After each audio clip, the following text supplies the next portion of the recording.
I'm Denise Richardson for Howdini.com. What do you really know about genital herpes? Do you understand what causes herpes, how to treat it, and how to avoid it? Here to answer those questions and more is gynecologist Dr. Jennifer Wu. Thank you so much for being with us. What is genital herpes? Genital herpes is caused by herpes simplex virus, and patients that have genital herpes will often have outbreaks with blisters that then break open that become tender ulcers.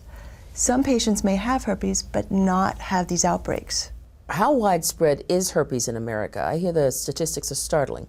Well, about 1 in 5 women and 1 in 6 men are infected with herpes simplex. And getting worse? No, actually getting better. So who's most commonly affected? Young reproductive age men and women, actually more women than men, because there's an ease of transmission from male to female. And can you be a carrier and not know it? People have been infected and not had the outbreaks and unknowingly transmitted to a partner. Can genital herpes ever be cured? It isn't curable with the medicines that we have today, but we do have medication to shorten outbreaks and help to lessen the severity of symptoms. And so it's reoccurring? It can be. It can be. Some patients may never have an outbreak their entire life, even though they've been infected. Some patients may have 1 outbreak, and unfortunately some patients may have several outbreaks. And so how do you treat it?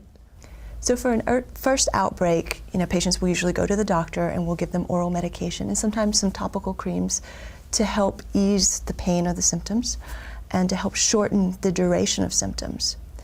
If a patient has frequent outbreaks or very painful outbreaks, then we'll talk about suppression therapy, meaning a daily pill to help keep away those outbreaks and to help shorten the duration of outbreaks when they do occur. And how long does it take for the blisters to heal and for them actually to go away?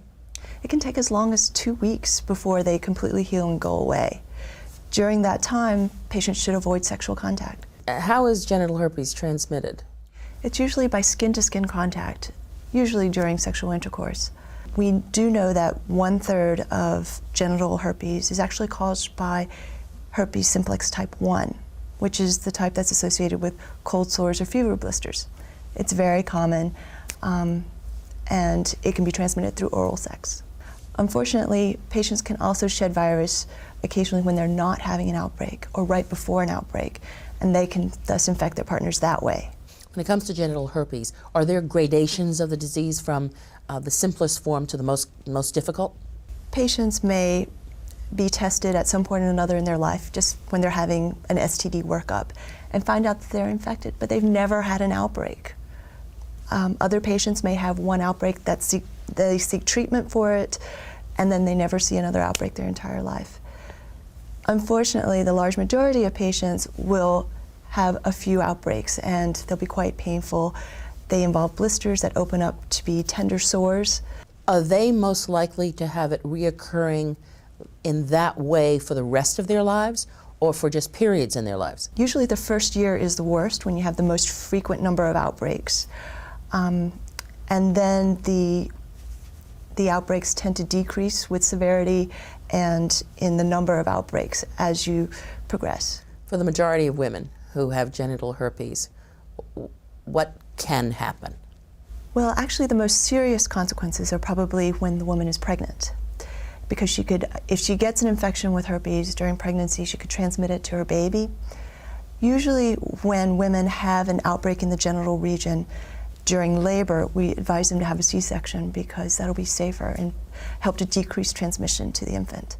And the infant, if it's born and has genital herpes, what would the impact be on that infant? It can be very serious. They can get a meningitis, they can get a really serious infection from it. Dr. Wu, thank you so much for being with us. I'm Denise Richardson for Howdini.com.